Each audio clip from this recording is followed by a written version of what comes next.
Hi, and welcome to this episode of I've Got This Kid. I'm your host, Cherina Williams, licensed speech and language pathologist, homeschooling mom of 2, wife of 1, the fun speech therapist, here to answer all of your questions, speech, language, play, development, homeschooling, and everything else that falls in between. Guess what, y'all? November is my birthday month. And you know, I'm not necessarily a tangible gift kind of girl. I'm the kind of girl that likes acts and time. And so here it is. The best gift, if you were thinking about a gift that you could give me, would be, join my social media page. You can find me at Facebook, Cherina Williams, licensed speech and language pathologist, Instagram at Cherina WSLP, or at I've Got This Kid _podcast. Finally, you can find me at Cherina William 1, and that's on Twitter. Next thing you can do, share the podcast with a friend. I want world changers to be tooled up. I want this message to continue to spread like wildfire because you know what, y'all? We're better together. And it means so much to me that other people are benefiting from this information. The third thing you can do is rate the show. We rate everything else. I'm like the biggest yelper. I love yelping good service. I love making suggestions for, restaurants and places that could do a little bit better. But please tell me how you're enjoying the show. Tell me what could change, what I could add, or if we're just in that beautiful, perfect place. I love feedback. I love suggestions, which leads me to my final gift option. Send in your questions. All it takes is you reaching out at questions@I'veGotThisKid.com, or you can follow me on my social media page, put your question directly there, or directly message me, whatever works for you. And that's all I have for announcements. Today, we're going to continue with the What Is It series. Every week, have you guys noticed we're in week 5 and I've come up with what is it? What is it? What is it? What is that? Because either way it goes, no matter how you ask that question, it's usually some concern or there's some kind of unknown. And so we're going to continue on this journey because we've already talked about voice. We've talked about stuttering. We've talked about speech sound disorder, and we've talked about apraxia of speech. And these topics are new to some of you guys and familiar for others.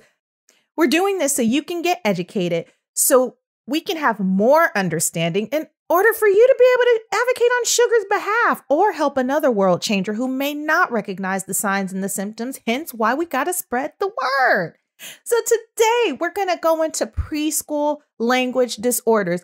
Now, if you listen to the Milestones series, we stopped right around 3 years old. And the reason why we stopped is because I knew I was going to cover preschool language disorders at some point, but I wanted to make sure to get through that series, have that time with you guys, break things down because that's my age, that's my babies. And so I want to make sure that not only was it getting the attention it needed, but as we go into this preschool language disorder, I can give you guys the same attention to this topic as well. So let's get things started. What qualifies as a preschool language disorder? Sugar has to be between 3 to 5 years of age, and sugar should not have entered kindergarten. Preschool, right? Before school. So sugar has to be between 3 and 5 and not yet entered kindergarten. And now they have TK. And, that could be a little bit tricky. But to me, TK is in preparation of K. So if it's a TKer, I'm going to still consider that sugar a preschooler. They're a preschooler on their way, right? And that's also according to age, because if it's a TKer who has one of those wonky birthdays, you'll have to use your best judgment. But in general, it's for the sugars who are before the kindergarten school year.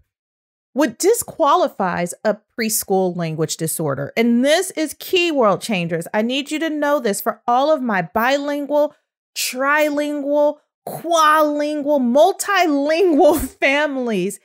Just because sugar is learning a second language does not mean that it causes a language disorder. That is not the same. And now, what we do know, and this is some bonus material, what we do know is that sugars who are learning a second language, a third language. Yes, there are sugars out there who have families that speak multiple languages. It's only us in the States who really stick to English and kind of go with it. But in most cases, in a lot of other countries, a lot of sugars learn multiple languages. And what we do know is that if sugar is learning additional languages outside of their primary language, or they live in a household to where multiple languages are spoken, yes, initially there is a gap. There is, because they're acquiring different languages, and different languages in most cases, it's different sound systems. It's different rules that go along with it. It's different grammatical order. Think about it. In English, we put the noun before the verb. If you're talking about a Romance language like French or Italian or Spanish, they put the verb before the noun. If you're talking about Chinese or one of the Asian languages, it's a symbol system. So it's all different. It's totally different. But just because it's different doesn't mean that sugar is automatically going to have a language disorder. The next thing that disqualifies a preschool language disorder is if sugar's speech sounds are delayed. And we talked about that in the What Is It series. Speech sound disorders are different than language disorders because speech sounds are what we use to produce words. We use sounds to produce words. Language is our vocabulary, the words that we have. So you can have a word in your vocabulary and say it incorrectly. That would be the speech sound disorder. Totally different, right? And so when we look at preschool language disorders, signs of preschool language disorders, the one key distinction between the toddler years, that 18 to 36 months, in some cases we could go up to 42 months, but in our case, we're going to say up to 36 months. So between 18 and 36 months, that's our little toddler age. That's when we call it delay. They haven't met milestones. That's how we look at them. It's delayed. It hasn't caught up. But once you get over that hump, that 36-month age, depending on the school of thought, and in most school of thought, we start calling it a disorder. And the reason that we start calling it disorder is because we are looking at it from just a little bit of a different lens. And so what I need you guys to know is that it falls into three categories. If you listen to the Milestone series, then you know at least two of the three, which is receptive language, the understanding of language, expressive language, the words you use, the vocabulary. I just talked about that a little bit. And the pre-academics. That's what makes it different. Totally different. With our little sugars who are the toddlers, we're looking at, what was the third one? Who remembers? Pragmatics, social skills, the stuff that they do to relate to the world. That whole time they're building that foundation, that pragmatic foundation to relate to the world. When you get to preschool age, now we're looking at pre-academics. So now we want to know something about those colors, letters, shapes, and all that other stuff that falls in between. Totally different. So here's the breakdown. When we're looking at receptive language, AKA understanding of language, AKA if you talk, what do I understand? If sugar is showing us that they're not quite understanding, they're like shrugging their shoulders, or they're kind of nodding like, I don't quite get what you're talking about, that's a telltale sign. If you see sugar unable to follow directions, by now, sugar should be able to follow multi-step directions. And yes, at this age, they're still sugars, because in most cases, we can still pick these little people up and do most of the stuff we did with the toddlers. They may not have like the cute toddler voice, but we can do a lot of toddler-like things with them, right? We still got time. So they may not be following those multi-step directions. Baby, get your backpack, get your shoes, meet me at the door. We're about to go to school. They might get one out of the three. They might say, a few times. You might find yourself like ready to pull your hair out because sugar didn't even get through one. Those are telltale signs. The other telltale sign, now, you just gave them the directions, right? Baby, get your coat. Meet me at the door, get your backpack. We're about to go to school. The whole shebang, right? You gave them those same 3-step directions. And you're pulling your hair out by now because you've asked them to follow through 3 or 4 times. And they might look at you and be like, what did you say to do? And you're like, mayhem in the city. I'm going to get you, kid. You weren't listening to me. That might be a sign. Don't kill them yet. If sugar is not pointing to objects and pictures during story time, or they're not sure what you're talking about, if you're like, baby, let's look at the little girl. She's got the star on her shirt. Do you see the star on her shirt? And baby is looking at you like, no, I don't. Or maybe they point at something else. Or maybe they call attention to the things they do know, because kids are smart like that. They know how to deflect. And it's just like adults, right? If you don't know something, you either ask a question, or if you don't want to deal, you deflect. So sugars do it too. So you might see little sugar deflecting because they don't know what it was that you were seeking, or they're unsure, again, how to answer that. Another telltale sign is if sugar is not taking proper conversational turns when talking with others. This might be the sugar who either avoids the conversation or dominates the conversation. Ooh, I got to repeat that one because that was good information. This is the sugar who's either going to avoid talking to you, and you're probably going to be like, they just don't like talking. Or it's going to be that sugar that takes over and dominates. You can even try to interject. And and then we went to the park, and I was like, yeah, and it was exciting. You're like, okay, what'd you do at the park? And then we went to the park, and it was exciting, and then the dinosaur, and it goes like that. That's usually how the conversation goes. You might even notice that they avoid eye contact, and that might be absent of another diagnosis coming along with it, because they don't want to see your reaction, because they know that you want information from them. They just don't want to give it, or don't know how to give it to you. The next thing, we've looked at receptive language, understanding of language. Now we're going to look at what are some telltale signs of a preschool language disorder with expressive language. Expressive language, our vocabulary, the words that we have that we use to string sentences together, our nouns, our verbs, our pronouns, our modifiers, the stuff that we use, right? Our prepositions, how we describe the world around us. That's our vocabulary. We rely on that. So the more vocabulary we have, the more we can draw on and communicate. I don't know why I mentioned that. That was for somebody, but that's an important thing for you guys to know. That vocabulary, the bigger it is, the more exposure to books, the more exposure to words, the more exposure to language, the more sugar has to draw from. And this is extremely important from a very early age. Why? Because if sugar is at risk of having a language disorder, or they're at this cusp in the road, because preschool, you can still catch them pretty good and get them caught up. But the more language you expose them to, the better off they fare when it comes to communicating their thoughts and their ideas, and you can support them more in that.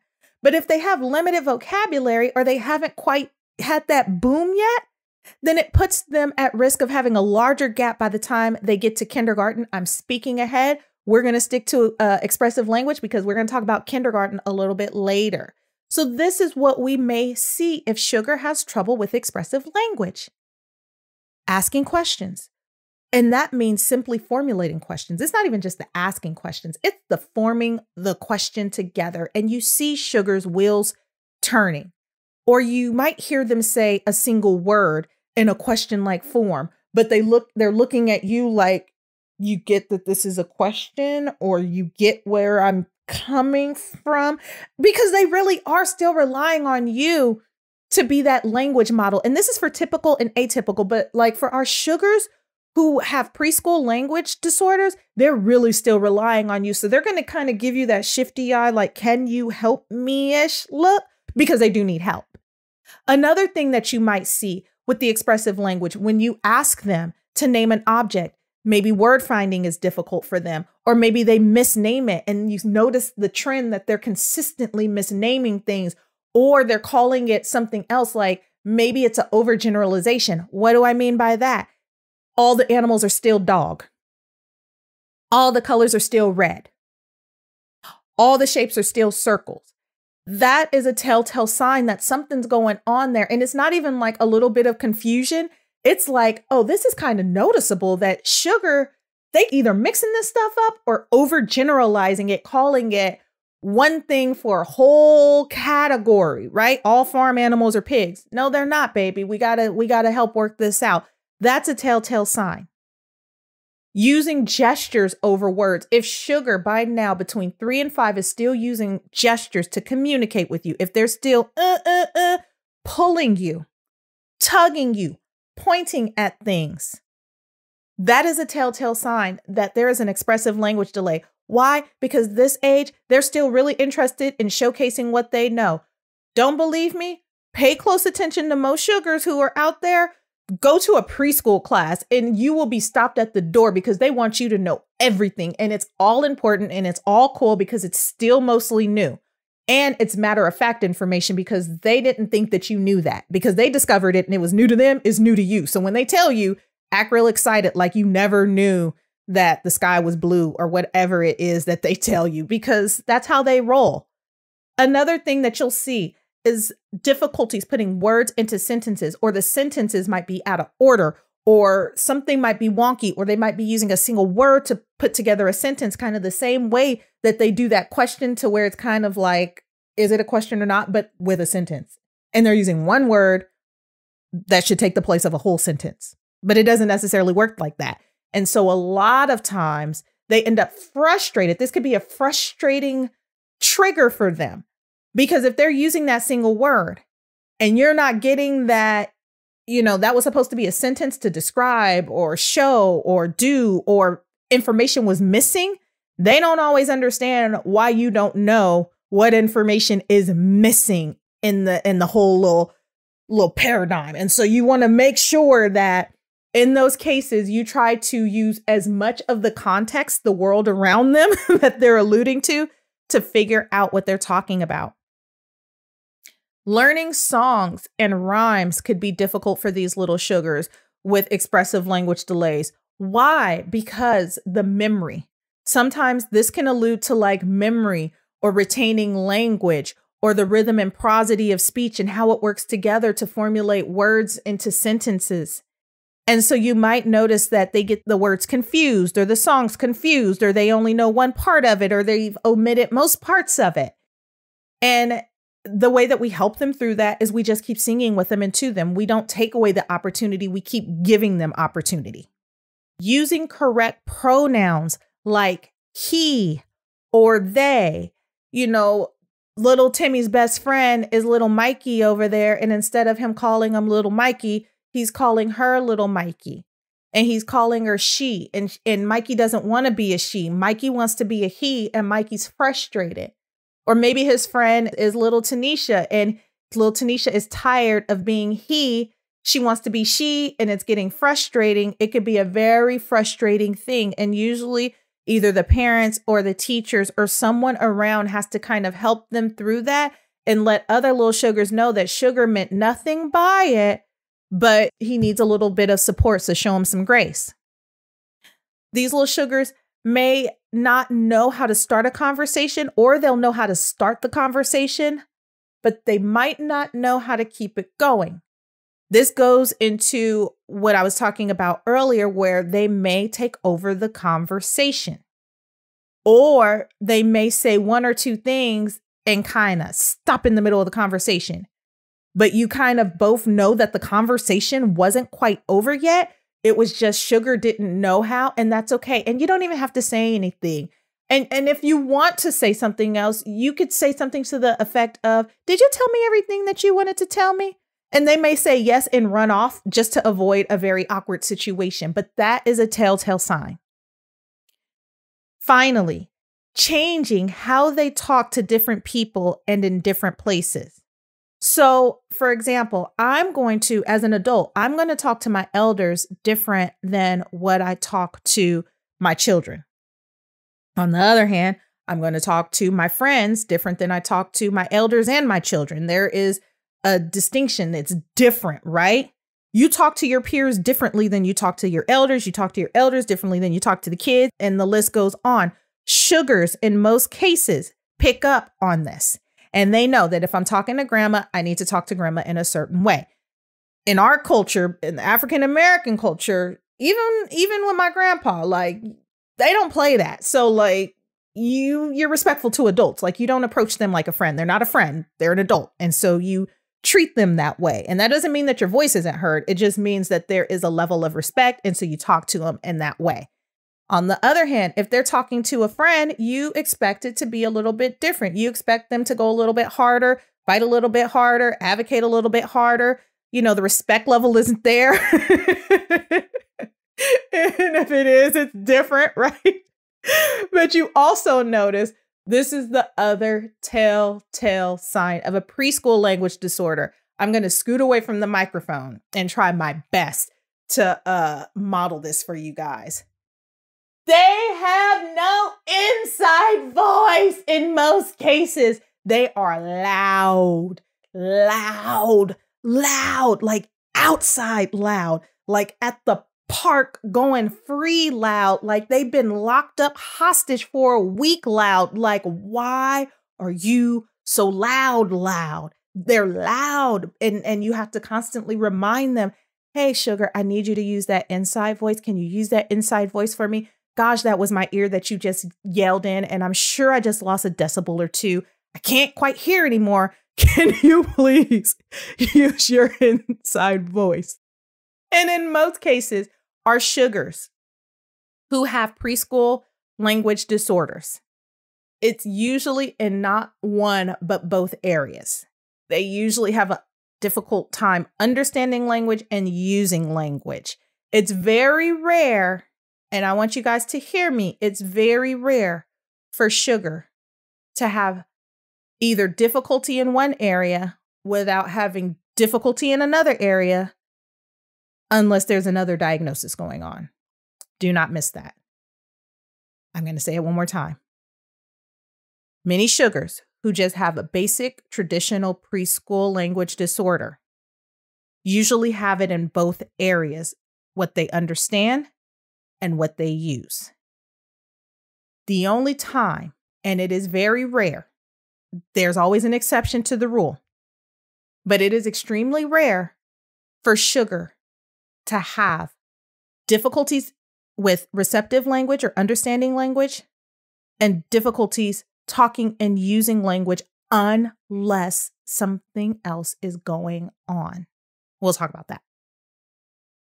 The third area, we talked about this a little bit earlier, or at least I mentioned it to let you guys know this is the distinction between the little toddler sugars and the preschool sugars, because they're all sugars at this age. They're still little and cute. Pre-academics. Why? Early reading, early writing, because this is the time they're supposed to be putting it all together. This is the time. Remember, toddler years was the language boom. Now it's time to take all of that information and get ready to go to school. Get ready to relate to the world around you. This is the big deal stuff. Like, this is the big deal stuff for them. This is what makes them different than toddlers, because they get to put it all together and apply it in the school. So this is what we might see with sugar. That could be a telltale sign. If they're still not holding the book in the right direction, if it's upside down, if it's not oriented in a way to where they're recognizing that letters go in a certain direction and the words should not probably be upside down on top, and the picture should probably not be on the bottom unless the book was written that way. In most cases, it was not. Usually we have the pictures on the top, the words on the bottom, or some kind of combination, but it should be facing in the right direction. Looking at pictures in books and turning pages, if we don't see them doing that, or we see something like just they're still flipping and not really attending to what's going on, that's a telltale sign. If sugar cannot tell a story from the beginning with a middle and an ending, right? That's being able to think about these things, hold on to that information, and give it out and use vocabulary to put together a start, a middle, and an end. This morning I woke up and then I got my shoes on and I got dressed.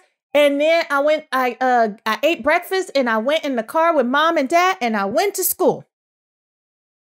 That's a beginning, middle, and end. And that's about what they sound like. And it might be a little more complex than that. They might give you some details about what they saw on the way. They might give you some details about breakfast because, again, it goes back into vocabulary. The stronger the vocabulary, the more information you're going to get. The more information you're going to get, the more clear and concise it's going to be. The more clear and concise it's going to be, by the time it's time for them to start reading, they've been hearing and using these words. They're going to be able to apply it to the words on the pages, which is why we read from the time we know that they are in our bellies.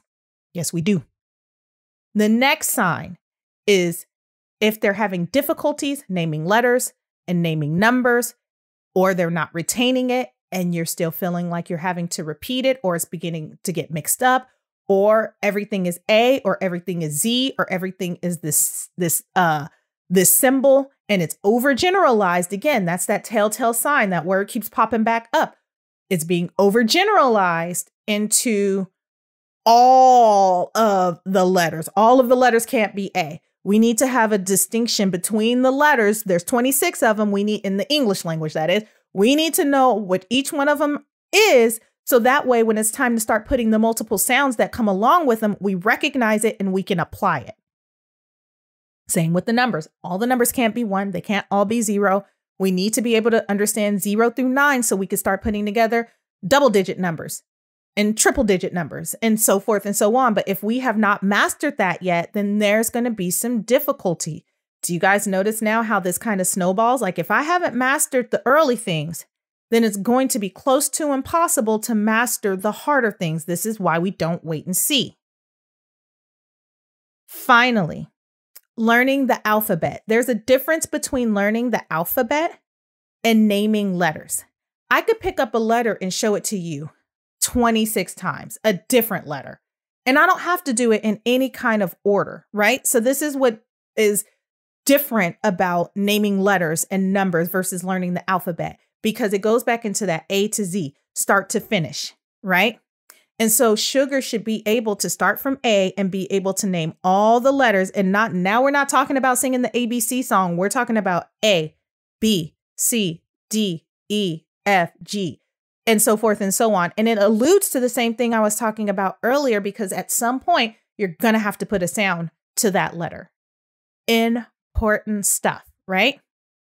And so some of the causes of preschool language disorders, well, they're endless. The possibilities are endless. There's not one reason why sugars end up having language disorders. Some of the reasons are family history. You can probably look down the family line, not even in the household, but you can probably look down that family line and find out that somebody has some kind of either speech or language disorder. Really rare for there not to be one. If one has it, then somebody else probably had it down the pipeline. Probably, right? If not, if Sugar was born early, premature birth, we like to get as close to 40 weeks as possible unless it's twins. Twins is considered full term at 36 weeks because it's 2 humans, and usually they weigh anywhere between 3 to 5 pounds, and 5 pounds is kind of big because if you do that times 2, then that's 10 pounds of person you're carrying. That's a lot, right? And if you think about it, a big baby is 10 pounds. So anywhere from 3 to 6 pounds, but we want them to be like closer to 4 or 5 pounds, well, 4-ish pounds, because that's a good weight for them. But you have to consider it's 2 people. Why I went off on that tangent, I don't know. Probably helpful to clear up any kind of confusion there, because somebody might say, what if I had twins? They're fine, right? But if you're born early, we consider born early anything before 36 weeks. I don't even love 36 weeks for a single pregnancy. Sugars need those extra weeks. While everything is pretty much developed during that time, sugars do need that extra time, because everything is refining by then. Everything is strengthening then. It's the difference between, and no, I'm not comparing Sugar to paint, but it's the difference between when you go to the home improvement store and they have like the better paint and the best paint and like the best of them all paint. And I don't think they say it like that, but you know what I'm getting at is like, why have like good when you can have like the best, like as good as it can possibly get? We want that. So we want sugar to stay in as long as possible, not past 40 weeks, because that's when they start talking about inducing. But we do want to keep their being born early closer to that 40-week mark. Low birth weight. I don't always think that this applies to twins because, again, two people in one body, we don't expect any parent to carry or any mother to carry 2 7-pound babies. But for our sugars who were born with low birth weight, the premature babies, the ones who didn't quite have all the time that they needed in your utero, because again, it goes back to we want to be able to allow them that time to be refined and have the refinement that they need. Another reason could be hearing loss. Hearing loss, we know for sugars who are 6 months, that's where the distinction starts to happen. Sugar's sounds are pretty much the same around 6 months, but then it starts to taper off differently because remember the pa pa ba ba ba ma ma ma ma ma ma is going to start turning into more refined sounds. And for our sugars who are deaf or hard of hearing, they don't always necessarily have that refinement, that same kind of refinement. And in most cases, we catch it before the preschool age, but there are always exceptions to the rule. If you listen to the Living With series, I actually have a guest who talks about her experience getting a late diagnosis of a hearing loss for her son. And so, yes, it does happen, but in most cases, we know early. Autism is a reason. Now, earlier, I alluded to usually there's not a gap between understanding language and expressive language. It's usually pretty close. If you have a delay in one, then you have a delay in the other. But autism is that one time that we actually see a gap between the two. Either they understand a lot and they're not necessarily using their language, or they use their language, but they're not necessarily following through with the things that we ask them, or they understand everything that you're asking them to do and they're carrying it out. They're using their language, but socially there might be a little bit of difficulty there being able to get through the day. Down syndrome or Fragile X syndrome. Again, with these sugars, we kind of know in utero when our sugars, unless genetic testing is not done, we know in utero the diagnosis for these sugars. And so in most cases, world changers are already tooled up who have these kiddos. They know what's to come. And it's not always in all cases, because I do know a few sugars who have a Down syndrome diagnosis and they are pretty spot on with their milestones. So it could happen. It doesn't necessarily mean that it's going to happen.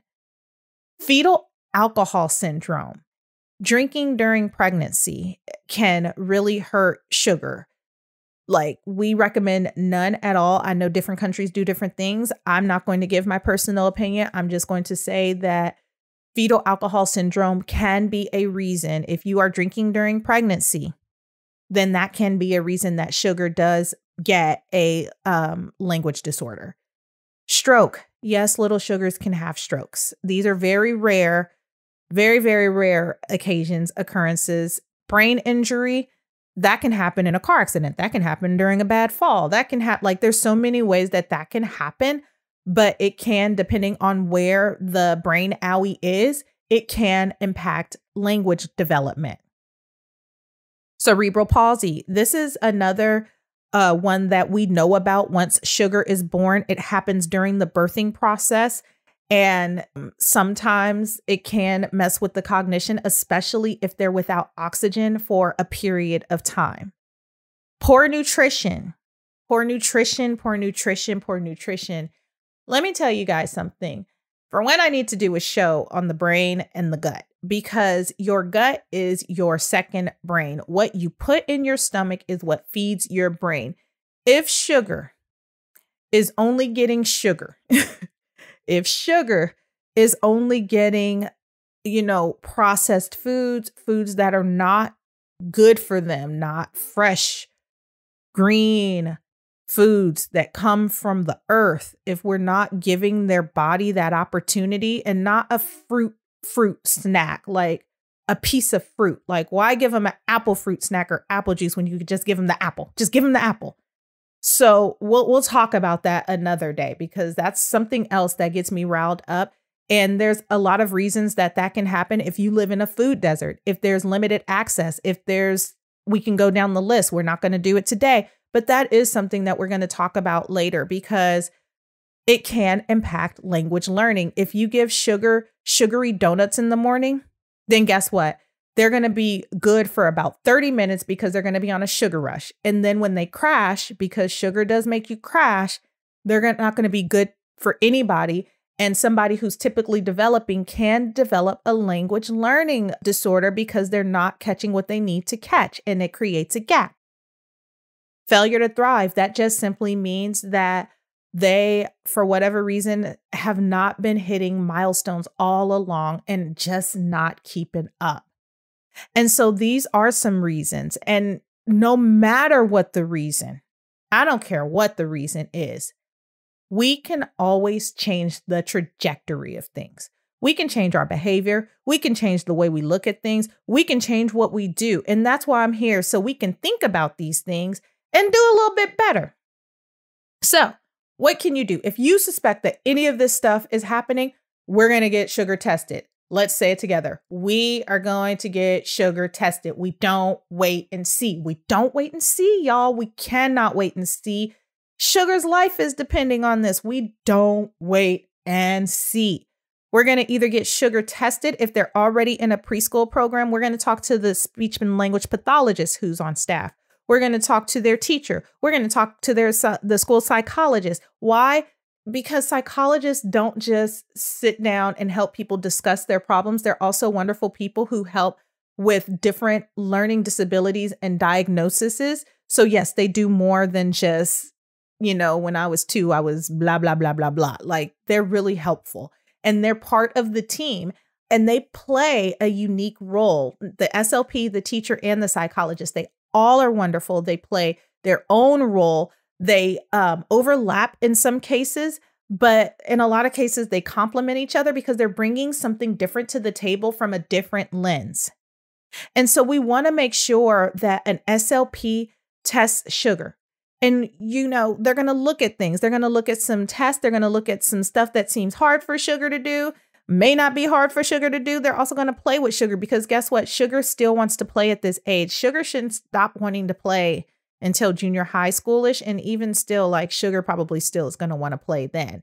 They're going to want to know, does sugar know what to do with toys? They're going to want to know, does sugar know how to do pretend play? They're going to want to know if sugar is following directions, naming common objects and actions, if they know their colors and their numbers and their letters, if they're following routines that you're asking them to do, if they know circle songs, if they're not catching it. They want to know how they talk to different people. They want to know how they attend to the world around them. They want to know if they're paying attention in class.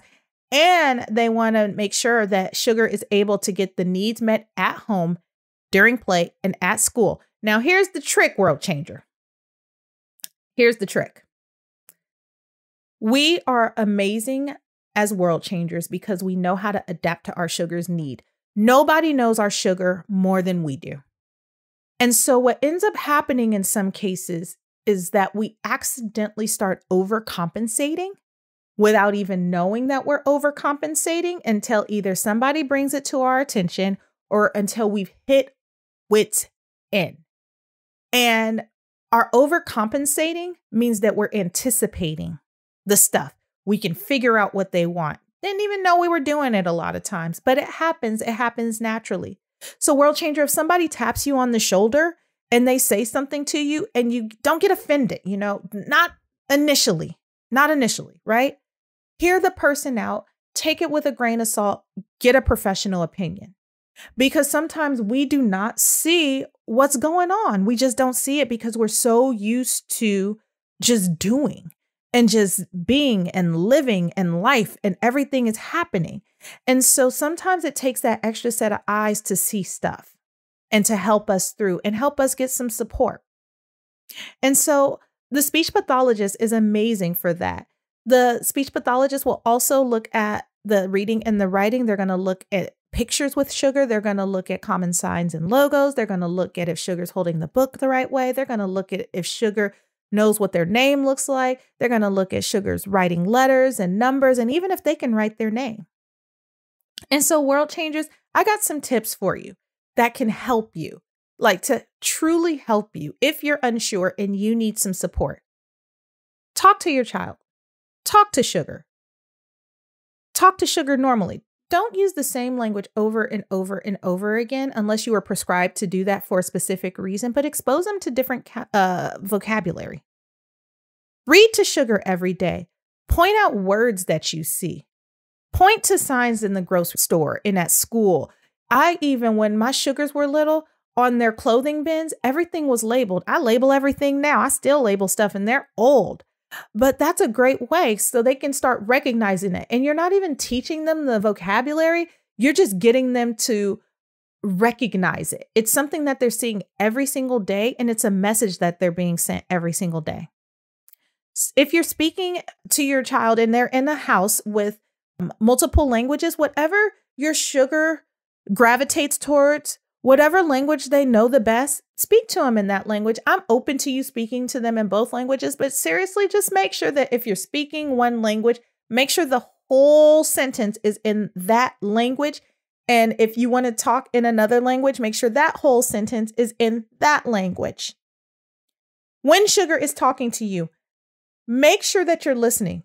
Make sure to answer their question. Make sure you're paying attention to them, because a lot of times, again, for our sugars who have that limited vocabulary, and if something is going on there, if we're not listening, then we can miss the mark. Because honestly, a lot of times we need to rely on the gestures and the nonverbals to help us through. Don't let your sugar get out of answering questions. If sugar does not answer your question, do not allow them to deflect. Do not let them do the cute face. Make them answer the question, then have them move on, because they need practice. They don't need to be able to learn how to become like Jedi and play mind tricks on you to get out of that situation. We need them to try in that situation. Also, be patient with sugar. Give them time to answer your questions. If you notice that they're not catching it, then maybe we don't need to speak at 50 miles an hour. Let's slow down. Let's not get mad at them, because if you get mad, then they get anxious and you get anxious, and then it just becomes a snowball. And you guys, I know you guys don't want that. And it could be a frustrating thing. Also, this is key, and I'm not even going to go into why. Just go listen to one of the 2 episodes that I've talked about with technology. Please set limits on watching TV and using computers and watching YouTube and being, in front of these devices or the TV screen or whatever screen. I don't care what it is. If it has megapixels, limit the time. Don't email me and say, well, what about the iPad? That has megapixels. Limit your time. Use it responsibly like anything else. Spend that time instead talking and reading together. If there's older siblings around, utilize them. If you're busy, I get it, especially if you're working from home right now and they're at home right now and everybody's at home. That's why other kids are wonderful. Have them help, pitch in, get them off of their screens too. Have them start reading and talking to sugar and playing with sugar, right? If you need a second opinion, let's say you go somewhere and you get an opinion, and the opinion you're still feeling like it don't look right, feel right, smell right, or the teacher saying, no, they're doing great, and something's off. Go get help from another professional. If sugar isn't in school at this point and they're at home with you, you can reach out to your pediatrician. You can reach out to a private speech and language pathologist. You can reach out to an early interventionist. I would prefer you reach out to a physician or a private speech and language pathologist, but an early interventionist, they understand milestones as well. They may be able to help. Also, this is the last time I'm going to say it today, also because we're almost done for today. Do not wait and see. We ain't got time for that. We do not wait and see. When we wait and see, and we're like, we're just going to wait for sugar to enter into kindergarten, you've already allowed them to fall behind. Kindergarten nowadays is like first grade. They're expecting these kids by the end of the school year to know how to read, how to do some math, and how to write, and not just say their numbers and colors and letters. They expect them to know that stuff in preschool and to come prepared, ready to learn how to read if they already didn't learn how to read in preschool. It's no joke nowadays. So please don't wait until kindergarten. Please don't say they may grow out of it. No. there's always an exception to the rule. We don't want to be that. We don't wait and see. All right, world changers. I had an amazing time hanging out with you guys today. Do not forget, birthday week. Birthday week. Tell me what gift you give. Tell me what gift you're going to act on. Tell me if it's going to be by joining my social media page. Tell me if it's going to be rating. Tell me if it's going to be by sharing with a friend. Tell me what you do to continue to spread this word like wildfire for us to continue to become better together. We are a community. We are not a secret. And the more we have, the more we know, the better we do. So do not hesitate to reach out if you have any questions on this episode or from past episodes. I could be reached at questions@I'veGotThisKid.com. You can also post your questions on my social media page or private message me. And my blog is another way. If you don't want to do either of those and you just want to share everything I do, go for it. But my blog is another area that you can read up on things, find out some perspective, get the conversation going. I'm here. I love doing this stuff. It's nothing but fun for me. And I do it all day, all the time anyway. So I might as well hang out with you too. I'm just kidding. But no, I love what I do. I love hanging out with you guys. I love bringing these topics and this perspective to the table. So let's just continue to keep the ball rolling. Remember, we are better together, world changers. Until the next time, y'all, take care.